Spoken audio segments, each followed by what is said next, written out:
Olá, amigos, internautas, web espectadores do programa Protagonismo Regional em Debate, dentro do grande projeto Protagonismo Cidadão. Hoje nós vamos trazer um tema que eu acredito mais do que relevante. Nós vamos conversar sobre Covid-19 e saúde mental, que são os grandes desafios atuais. Afinal de contas, 1 ano já e 2 meses, de isolamento, ano de perdas, seja de entes queridos, amigos, perdas materiais, perdas de emprego, perda de liberdade de ir, de vir e etc. E para muitos vem gerando medo, pânico, depressão, ou seja, distúrbios prejudiciais à nossa saúde mental. Até a solidão para muitos não é nada benéfica. Assim, embora nós devamos continuar com todas as medidas preventivas contra a Covid, nós também devemos zelar pelo nosso bem-estar, além do físico, mental, emocional e, por que não, até espiritual. Afinal de contas, confira conosco esse papo, vale a pena. É só 1 minutinho e voltamos a seguir. Até mais!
Pesquisas recentes, que são coordenadas pela Fiocruz, Fundação Oswaldo Cruz, nos revela que 47,3% dos trabalhadores, principalmente daqueles que atuam nas áreas essenciais, vêm demonstrando sintomas de depressão e ansiedade elevados, Sendo que destes 27,4% sofrem das duas coisas ao mesmo tempo, ou seja, de ansiedade e de depressão simultaneamente. Para muitos, para poder até passar por isso, começaram a se apropriar de bebidas alcoólicas e outros, às vezes medicamentos não recomendados, principalmente para distúrbios do sono, porque passaram a não conviver bem com isso. E ainda, o jornal Estadão solicitou uma pesquisa ao Google, e o Google forneceu um dado muito interessante com relação ao comportamento dos brasileiros no seu site de busca. Apontou que 98% das buscas sobre o tema transtornos mentais foram feitos nesses últimos meses. 98% de buscas foram sobre saúde mental, principalmente em como lidar com a ansiedade. E isso superou essa pesquisa que já vinha sendo feita nos últimos 2 anos, 2019 e 2020, mas superou todas as expectativas.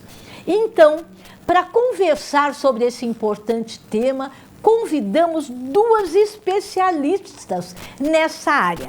Por ordem alfabética, eu tenho a honra de apresentar Ana Regina Espírito Santo.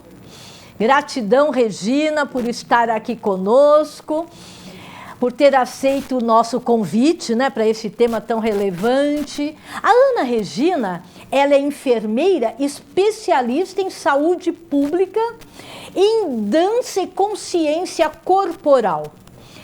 Pós em ciências humanas, olha que bacana, sociologia, filosofia e história. Atua há muitos anos em ambiente de atendimento pré-hospitalar, saúde mental, DST, doenças sexualmente transmissíveis, AIDS, junto à Secretaria Municipal do Estado, a Secretaria de Saúde, né, do Estado de São Paulo. Gratidão, Regina, por estar aqui conosco também. Também já honro a presença de Cristina Varanda, psicóloga, mestre em psicologia experimental pela USP, doutora em ciências de reabilitação pela Faculdade de Medicina da USP, supervisora de estágios em psicodiagnóstico e intervenções clínicas breves e em grupos de comunidades pela Unip, Universidade Paulista, e lidera grupos de estudo e pesquisa em psicologia e cognição. Gratidão, Cristina, que me permita chamá-la de Cris, a partir de agora, por ter aceito o nosso convite. Eu que agradeço, muito obrigada. Não poderia ter deixado de convidar ambas quando o tema é tão importante, né? Que já atuam nessa área de frente também. Então, eu gostaria de ouvi-las. O nosso programa ele tem uma alta penetração, principalmente na Baixada Santista e no estado de São Paulo. Nós podemos iniciar o papo afirmando que a população, principalmente a santista, né, o nosso público aqui, está retratando essa estatística brasileira? O que você acha? Começando pela Ana Regina, depois eu passo a Cris e vamos nos revezando. Bom, na minha visão... Sempre no ponto de vista de vocês, sempre bem leve. Na minha visão, deveria sim realmente ter estudos, né? Como a gente... Assim, na minha experiência que eu vejo, os colegas que estão procurando ajuda, mas, assim, uma coisa oficial ainda eu não estou sabendo ainda. Pode ser que a Cris saiba alguma coisa. Então, a Ana está nos dizendo que ela não tem lido dados oficiais aqui da Baixada, isso, mas ela tem a percepção do que está acontecendo ao redor dela. O que você pode nos trazer, Cris? Então, eu concordo, é exatamente isso. Eu acho que nós precisaríamos de pesquisas, né, na nossa região, para a gente afirmar que isso acontece também desta forma, desta maneira aqui em Santos. O que eu penso é que, em geral, essas pesquisas que trabalham com dados estatísticos acabam sendo pesquisas bastante consistentes. Então, é bem provável que, se nós fizermos uma pesquisa aqui em Santos, na nossa região, a gente obtenha um resultado similar, parecido, né? Mas, neste momento, do meu conhecimento, eu não tenho acesso a nenhuma pesquisa que tenha sido terminada e que tenha esse dado concreto, né, sobre... É interessante que vocês estão trazendo, porque nós somos leitores vorazes, né? O que eu tenho lido é que algumas fundações, especificamente, estão buscando alguns nichos de mercado, como por professores, por exemplo, que foi noticiado ainda essa semana, o alto índice através de transtornos observados na área da educação, e já tem fundação se predispondo a ajudá-las. Então, o que vocês estão trazendo é muito relevante. Precisamos, sim, ter dados mais consistentes aqui na nossa região. Quais são os principais transtornos que, na prática diária de vocês, vêm sendo observados, além desses dois que essa estatística trouxe? Pode falar, Cris, por gentileza.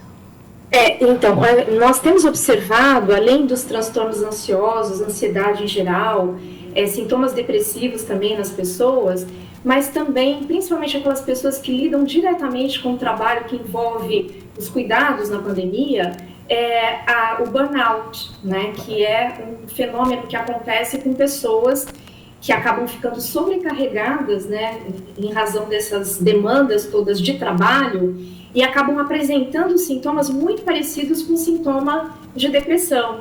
mas se a gente observa, são pessoas que, por conta dessa sobrecarga de demanda, acabaram apresentando esses sintomas. Então, burnout, ansiedade, sintomas depressivos, as pessoas que lidam diretamente com pessoas que morrem, né, em número grande também, podem apresentar depois um transtorno que a gente chama de transtorno do estresse pós-traumático, né? Então, é outro fenômeno que também ocorre, que a gente consegue observar.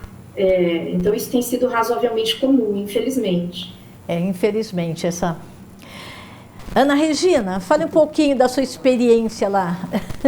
Bom, a experiência que eu tenho no meu local, né, no local de trabalho, as pessoas estão muito ansiosas, até por conta do comportamento da população. O comportamento, a gente pensa que não, mas ele implica muito. Ele está implicando, assim, totalmente no comportamento.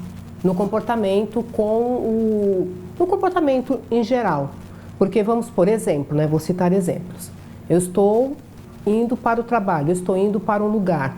Eu vejo as pessoas com ou sem máscara. E isso também causa um transtorno, sim, ele causa uma ansiedade.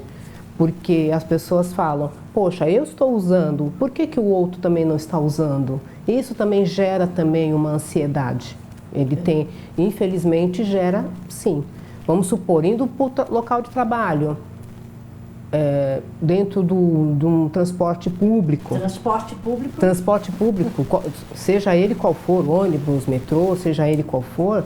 E isso realmente, quando você está dentro, você fica, meu Deus, será que tem alguém?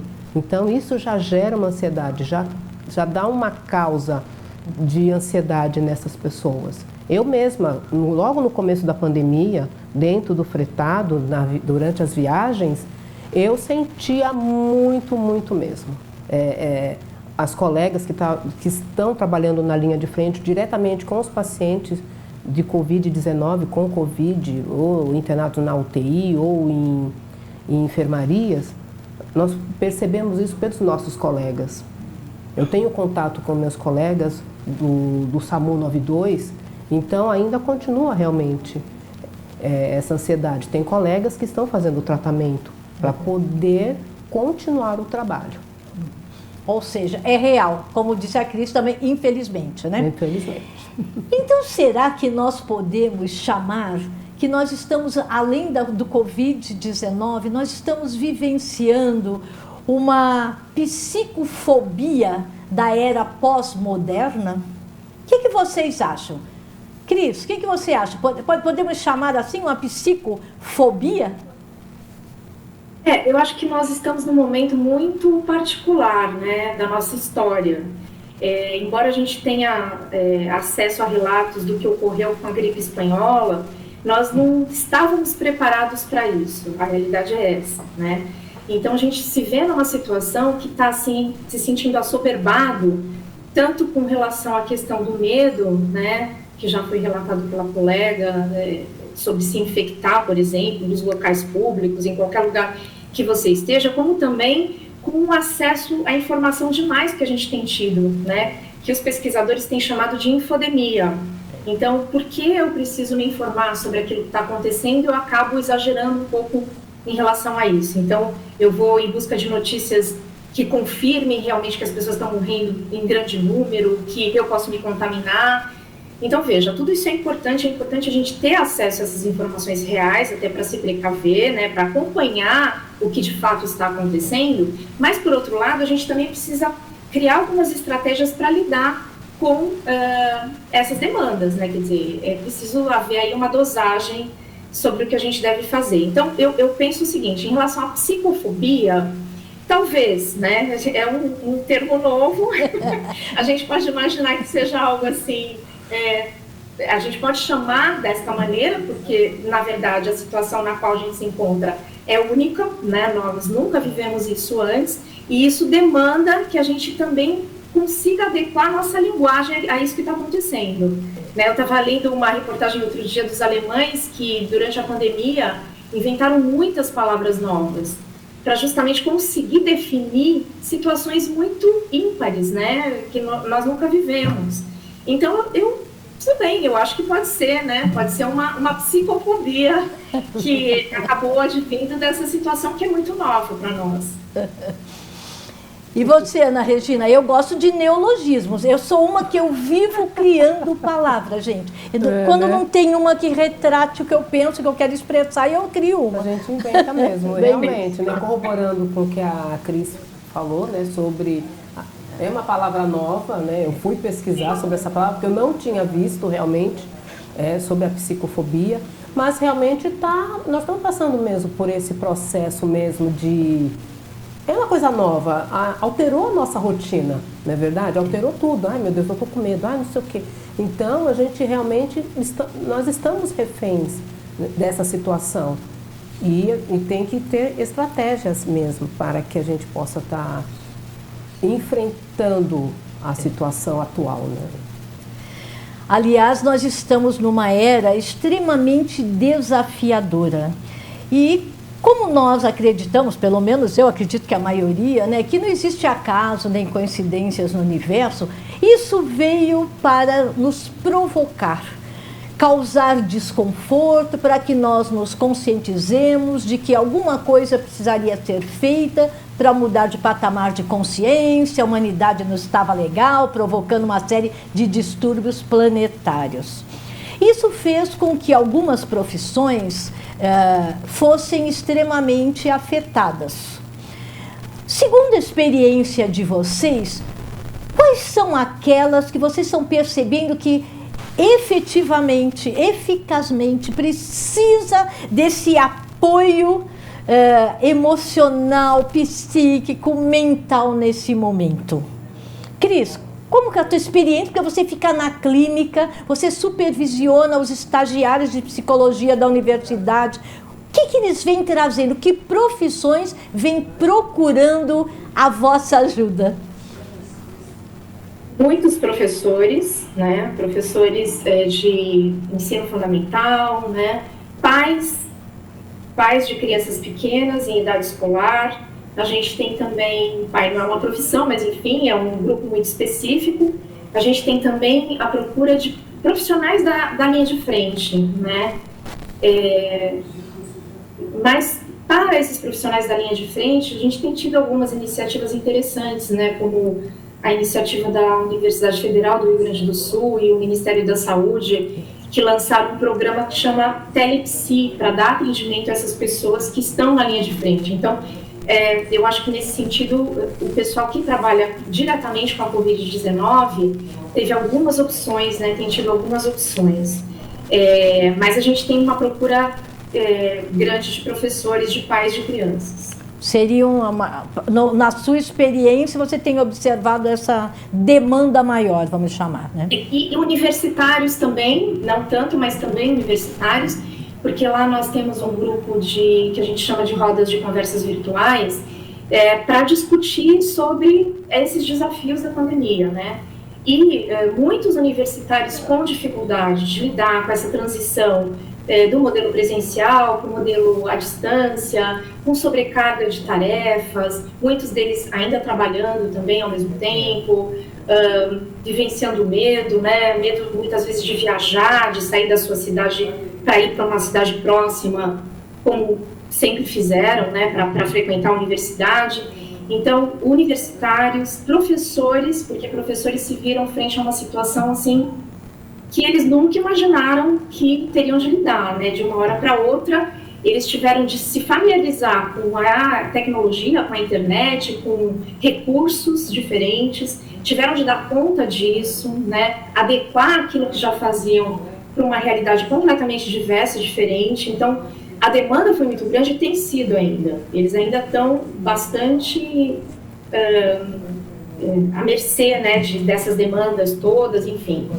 E pais de crianças, isso tem sido bastante recorrente, pais que têm muita dificuldade de lidar com as crianças em casa, em gerenciar a rotina nova que tem que se estabelecer com essas crianças, porque afinal de contas elas não estão indo mais presencialmente às escolas, mas a gente sabe que é importante para o desenvolvimento da criança que se estabeleça uma rotina, ainda que seja diferente da rotina anterior, né?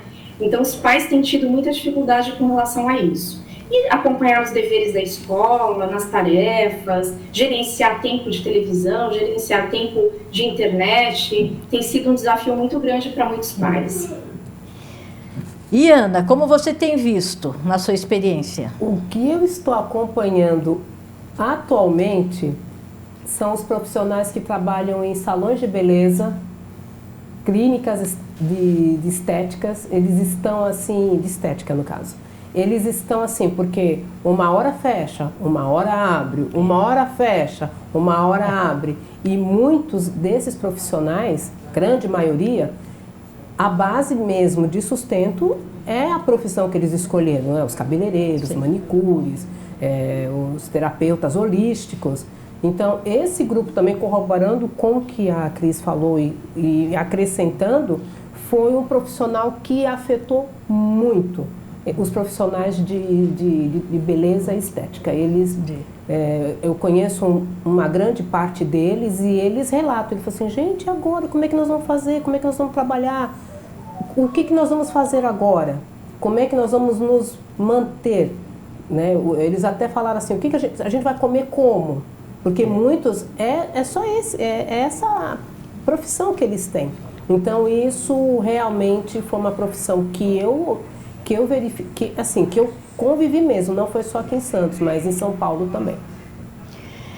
Vocês estão bem trazendo, né, que aqueles cuja atividade depende única e exclusivamente deles. Exatamente. Né? Não foram aqueles, eu tenho muitos amigos que tiveram seus contratos suspensos nas organizações. Contrato suspenso significa não remunerado. Mas, olha, aí tem a pressão mental é um pouco menor, porque mesmo não recebendo, ele sabe que tão logo volte, o emprego, entre aspas, estaria assegurado. Exato. Agora, aqueles que estão realmente só dependem de si, não deve estar nada fácil, né? Outras realidade que vem sendo trazida é que o maior índice de ansiedade e de busca terapêutica, né, vem sendo de mulheres, porque as mulheres foram as mais sobrecarregadas, testadas nessa pandemia. É verdade. Papéis profissionais, papéis, né, como mãe, esposa, agora sem funcionária do lar, então também se sobrecarregaram, outras nunca também tiveram. A demanda de ensinar as crianças, ou seja, o home office virou de nada de home, né? Tem até uma charge que para o homem o home é ele e o computador, e para a mulher o home é filho pendurado, mala caída e não sei o que, e o fogão lá te bafejando. É uma realidade ou apenas é uma charge que a mulher foi o objeto, entre aspas, mais demandado em termos de ansiedade? O que você acha, Cris? Eu acredito totalmente nisso, a minha experiência mostra isso, né? No contato com os alunos que eu supervisiono, os estagiários, enfim, as pessoas que são atendidas. Isso é a verdade, né? Então, a mulher acaba se sobrecarregando. Antes da pandemia isso já ocorria, mas agora com a pandemia a gente teve aí um acréscimo, né, de funções. Então, esses pais que eu mencionei, eu posso dizer com uma grande chance de probabilidade de eu estar correta, que eu falo de 90% de mulheres, né? Porque, em geral, fica no encargo da mulher, na incumbência dela, essa assistência, esse gerenciamento das crianças, daquilo que elas têm que fazer enquanto lição de casa. Vez por outra, tudo bem, a gente tem pais participativos, mas a grande maioria que é trazida para nós é justamente do grupo de mulheres, né? E não é da minha experiência, mas eu tive contato com outros pesquisadores que fizeram um estudo super interessante sobre quem são os grupos de pessoas mais afetados durante a pandemia, né?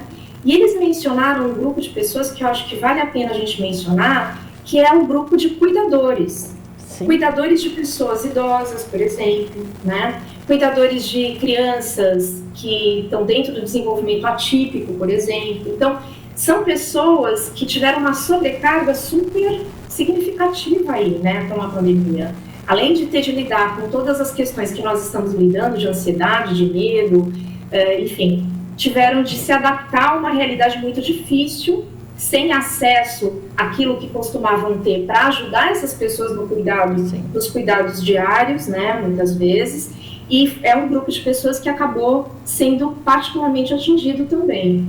Então, vale mencionar, assim, quando a gente fala de esforços, né, que a gente tem que pensar ou sugerir em termos de estratégias para ajudar as pessoas nesse momento, vale a pena a gente lembrar tanto esse grupo de pessoas de cuidadores, quanto o grupo de idosos também, né? A gente tem relatos de idosos também que tiveram alguns sintomas aí durante esse processo, esse momento da pandemia, cronificados, se já tinham alguns sintomas, por exemplo, de tristeza, né, ou sentimento de tristeza, ou uma falta de tranquilidade, ou apreensão, isso se tornou um pouco pior com acesso às informações que a gente vem tendo agora. Então, tanto o grupo de idosos, quanto de cuidadores de idosos, cuidadores de pessoas com necessidades específicas, eu acho que são grupos que a gente deve mencionar, né? Eu iria cutucar. E os nossos idosos? Como Sim. que eles estão nesse nível de ansiedade? Porque eles foram aqueles que efetivamente ficaram mais isolados, até por proteção dos seus familiares, né? Então, muitas vezes foram deixados ali como protegidos, retirando as visitas, com as frequentes visitas, e isso certamente, né, deve tê-los afetados. Sim, né? com Você certeza. que lida com bastante grupo de idosos, como que foi isso que você percebe para eles? Na verdade, com os idosos, nem tanto. O que eles sentiram quando eu estava atuando no centro de convivência e cooperativa à saúde mental, a área técnica da saúde mental, o que aconteceu? Nós não pudemos mais fazer as atividades. Entendi. Então, eles eram assíduos. A grande maioria eram idosos. Acabou. E como é que eles iriam para essa questão, né? Para que isso ocorra? Como é que nós vamos continuar com essa atividade com o idoso? O idoso perdeu muito com essa situação da pandemia. Eles realmente foi o que sentiram. Criança também, claro, né? Porque a criança, ela estava acostumada a ir para a escola, ela estava acostumada com os coleguinhas, com a socialização. E o que acontece também? A mulher, no caso, realmente, que a mulher, com essa pandemia, ela que virou realmente a maior provedora de tudo. Porque ela tem que prover tudo.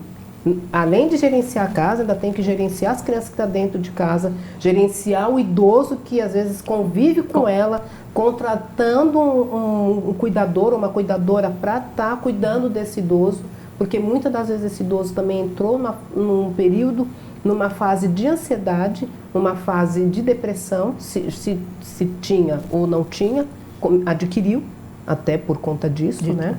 Da situação toda, né? Aí tem que realmente consultar os profissionais para ter essa assistência mesmo com essas pessoas. Porque, na verdade, aí você não vai assistir somente o idoso ou a criança, você tem que assistir praticamente a família inteira. Verdade. E por falar assistir a família inteira, né, Ana Regina, vocês acreditam que mais do que nunca urge serem instituídas políticas públicas para lidar com a saúde mental?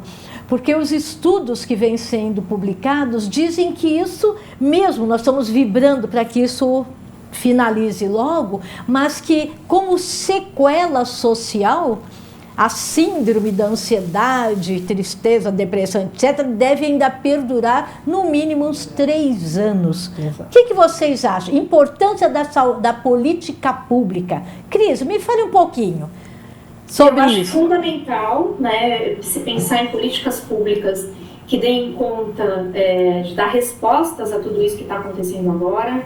Estava lendo outro dia uma experiência em Singapura, que foi bastante bem sucedida. Antes mesmo da pandemia, eles já estavam promovendo algumas conferências internacionais para falar de saúde mental. E com a pandemia, né, de Covid-19, eles decidiram fazer uma força-tarefa em que tanto profissionais da área da saúde, do serviço social, líderes comunitários, que eu achei bastante interessante, porque é isso, eu acho que ninguém melhor do que um líder de determinada comunidade para apontar quais são as demandas daquela comunidade, o que pode ser importante, o que não, e pesquisadores, principalmente. Então, eu acho que o esforço que tem que ser feito sempre, essa é uma bandeira que eu carrego para todos os lugares onde eu vou, é que deve haver um esforço do poder público para estreitar laços com a academia. Porque essas políticas públicas a serem sugeridas e implementadas devem ser políticas públicas baseadas em evidência científica. Então, é preciso que tanto pesquisadores, né, quanto os formuladores de política pública estejam de mãos dadas nesse processo, né? Então, eu não imagino que uma política pública possa ser formulada apenas pelos políticos que pensam nessas políticas. Eles precisam de evidência científica dos pesquisadores, eles precisam também ouvir as comunidades.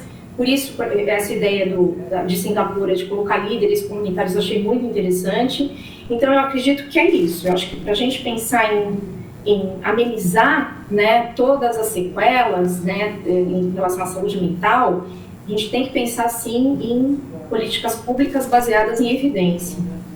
Muito bom. Sim, concordo com a Cris, né, nesse contexto, sim. Tem que ter a participação realmente da comunidade, tem que ter a participação dos pesquisadores, sim, para que realmente façam um trabalho científico, para que haja realmente essas políticas públicas, porque realmente só decisão política não, tem que ter. Por quê? Porque cada caso é um caso. Vamos supor, cada região, a Covid afetou a maioria idoso, como é que nós vamos trabalhar com essa política com os idosos, com a população negra, a população feminina, a infantil, a juvenil, o jovem adulto, porque nós temos as nossas particularidades, né? Cada um tem as suas necessidades. Então, nessa parte, sim, tem que ser realmente desenvolvido um estudo para que faça e para que realmente atinja praticamente todas as pessoas envolvidas.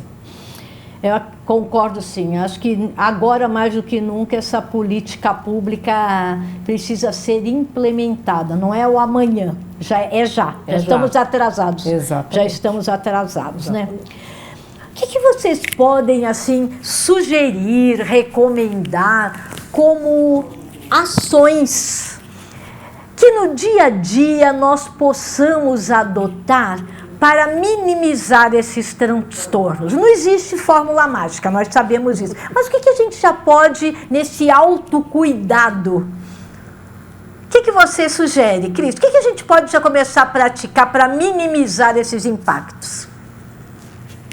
Eu sou da abordagem cognitivo-comportamental, né? E eu sempre costumo dizer para os meus alunos, estagiários, pacientes também, que a gente tem de ir em busca dos nossos reforçadores. Então, haja o que houver, né? Se a gente está numa situação difícil, a gente tem que ir em busca daquilo que dá significado à nossa vida, daquilo que faz sentido para mim. Então, acho que essa questão do autocuidado implica em eu, obviamente, prestar atenção naquilo que é importante, né, para a saúde física. Então, ter uma boa dieta, por exemplo, procurar manter um ciclo de sono razoável, né, verificar o que pode me ajudar a manter esse ciclo de sono. Se eu percebo, por exemplo, que no final da noite eu fico assistindo muita TV ou muito no celular, isso me atrapalha, eu tenho que gerenciar isso de uma outra maneira, eu tenho que procurar alternativas. Então, manter uma boa alimentação, manter o ciclo de sono, manter a conexão com as pessoas, ainda que seja de uma forma virtual, né? É sempre importante a gente ainda se manter conectado às pessoas que a gente gosta, ao mundo de uma maneira geral, né? Eu acho que um programa, uma atividade física que a gente consiga fazer dentro de casa, eu sei que é difícil, eu mesma posso me colocar nessa situação de que não é fácil, né? A gente tenta, um dia, o outro dia não dá, o outro dia tenta e assim vai. Mas, de qualquer forma, eu acho que é importante, né, para manter essa saúde física e procurar atividades que tenham significado, né, para nós. Pode ser um hobby, né, pode ser, de repente, descobrir que eu gosto de escrever, né, e eu posso relatar aquilo que acontece no meu dia a dia, eu posso escrever cartas que nunca vão ser entregues, eu posso escrever cartas que podem ser enviadas, enfim. Eu acho que cada um de nós pode encontrar alguma coisa dentro desse universo que acabou ficando um pouco menor do ponto de vista físico, para que ele se expanda, né, para que a gente consiga atravessar as paredes desta casa que ficou um pouco pequena muitas vezes. Então, eu me conectar com o mundo, me conectar com amigos, eu fazer coisas que me dão prazer. O autocuidado implica, eu acho que nisso, né? E implica também nessa questão de a gente manter uma saúde física também boa, né? Como a resposta da Cris foi ampla, então eu vou solicitar para a Ana Regina. Ana Regina, eu sei que você é uma estudiosa, né, de escola de iniciação. Você acha que a busca do autoconhecimento, a yoga, a meditação podem ser instrumentos valiosíssimos para minimizar pelo menos os nossos transtornos de humor? Para nos manter pelo menos bem-humorado, alto astral, mesmo em cenários tão adversos, Ana? Sim, sim. É fundamental uma atividade relacionada com a meditação, no caso a yoga, a dança, gente. Eu defendo muito a dança, porque a dança, verdade, seja ela qual for, dentro de um cubículo, você está lá dentro do seu quarto, coloca uma música que você goste, independente se você sabe dançar ou não. A dança, ela é fundamental, a música, ouvir muita música, não qualquer música, né? Mas músicas realmente da linha terapêutica ou que te traga prazer.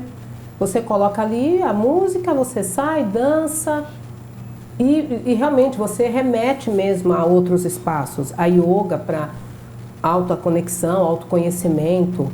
Nesse caso, assim, eu vou até defender um pouco a linha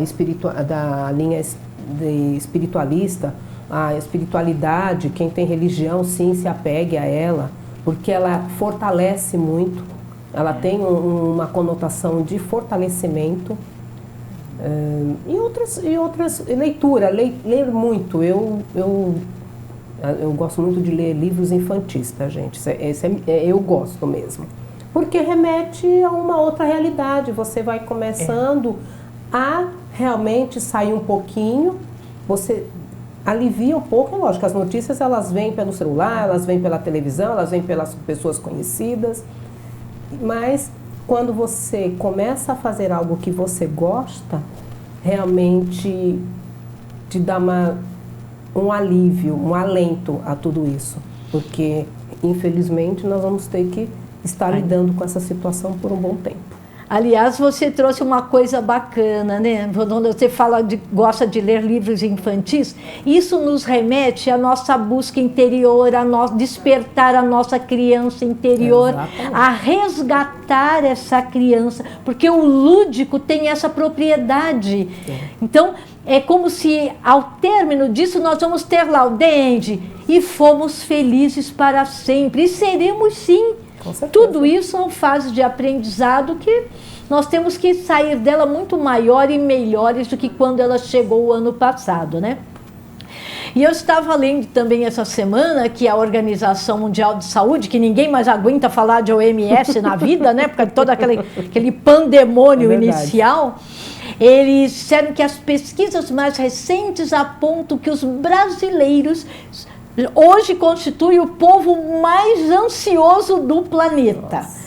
Mas, ao mesmo tempo, eu gosto de olhar sempre os dois lados da moeda, né? É a ansiedade também que nos coloca à frente, porque se eu não fico ansioso, acho que está tudo bem, nada vai evoluir. Então, fui eu buscar o conceito de saúde mental lá pela OMS, como eles publicam, e eles colocam literalmente assim: saúde mental é um estado de bem-estar no qual um indivíduo realiza suas próprias habilidades, pode lidar com as tensões normais da vida, não explica quais são as tensões, ok, gente? Pode trabalhar de forma produtiva e é capaz de fazer contribuições à comunidade. Então, é esse o conceito segundo a Organização Mundial da Saúde, e dizem que nós somos os ansiosos, né? Nós já estamos nos conduzindo para o final do nosso bate-papo, que isso daria, não só, eu costumo me apropriar de que quando a gente dizia pano para manga, uma colega minha dizia, Lúcia, esse papo é tão bom que não é pano só para manga, é pano para o vestido inteiro. E eu acho que foi bem apropriado o que ela costuma falar, né? Eu gostaria que vocês trouxessem mensagens, recomendações, dicas, já que falamos que não existem fórmulas mágicas e nem que sejam apropriadas para todos os seres humanos. Cada um tem que buscar dentro de si essas respostas.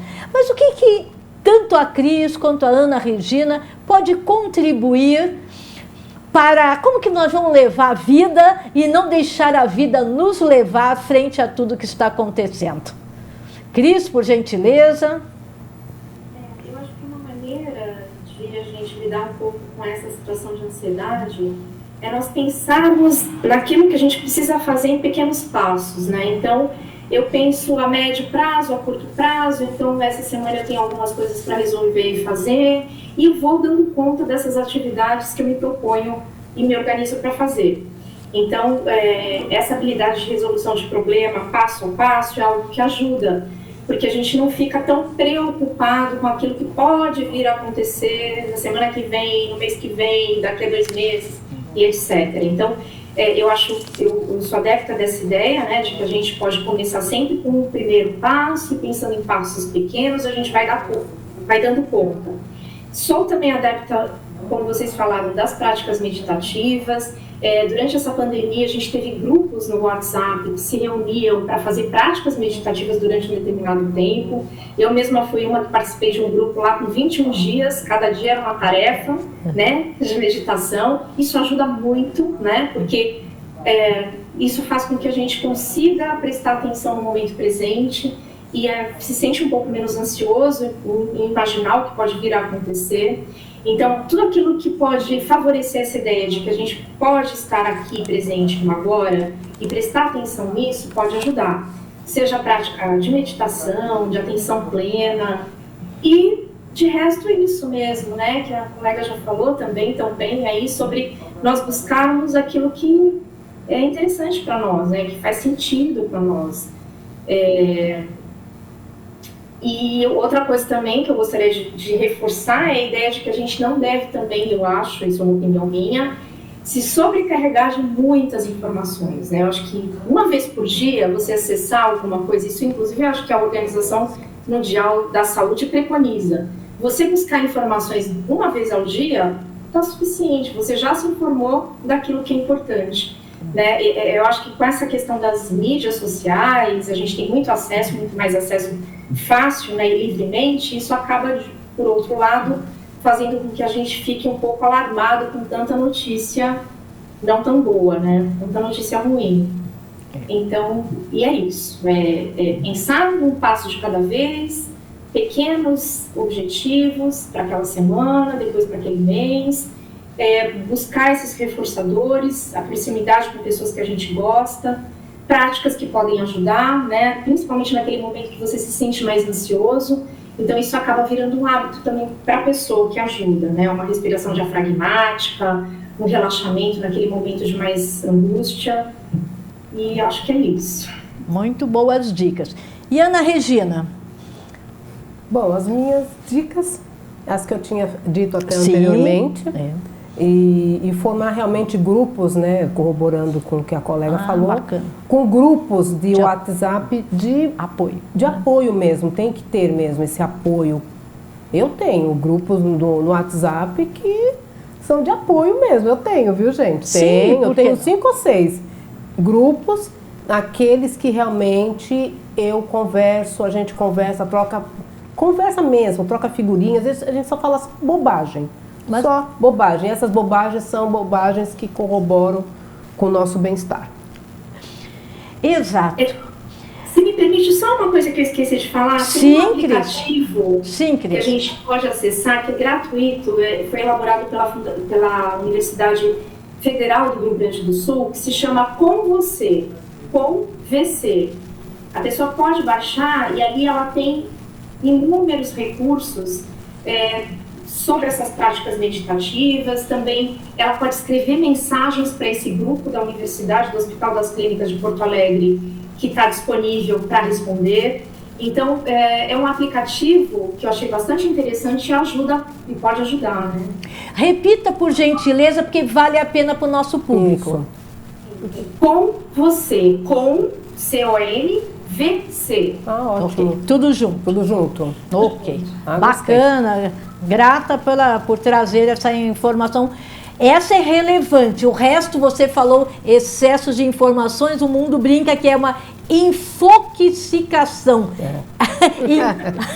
Intoxicação de informações. Verdade. Né? É bem isso mesmo. Então eu quero agradecer a participação, certamente as duas enriqueceram o nosso bate-papo, porque o tema ele não é leve. Falar de Covid, transtornos mentais, ansiedade, depressão, burnout, trazido por essa pandemia não é fácil, mas quantas coisas vêm sendo feitas, quantas possibilidades nós mesmos devemos buscar dentro da linha do autocuidado, porque nós temos que cuidar de nós para podermos cuidar dos outros, gente. Não existe outra forma de poder melhor cuidar dos outros do que antes cuidar. Não é egoísmo, não. É igual a máscara do avião. Primeiro coloca em você para poder ajudar o outro no avião. Então isso é universal, né? E então agradeço a Cris Varanda, a Ana Regina. Obrigada.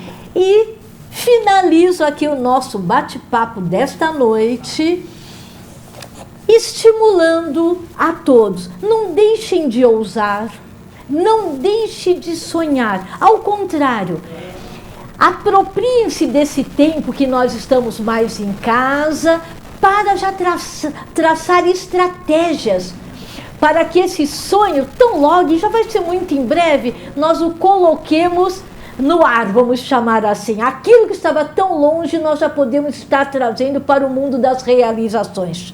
Faça isso. Escreva aquela ideia que tinha e não tinha tempo nem dinheiro. Faça isso. Já escreva, já busque quem gosta de música, escreva uma música, uma poesia. Ligue para alguém e diga o quanto ama, gente. Isso é bom demais, é curativo. Abrace virtualmente. Eu acho que isso é o mínimo que nós já podemos fazer aqui e agora. Gratidão a todos que estão conosco nessa noite e esperamos vocês todas as segundas-feiras. Prazer imenso. E cuide-se, minha gente. Até lá. Um beijo a todos. Até mais. Até, muito obrigada pelo convite. Obrigada pela companhia. Eu que agradeço. Até, muito obrigada pela companhia e pelo convite. Gratidão. Gratidão.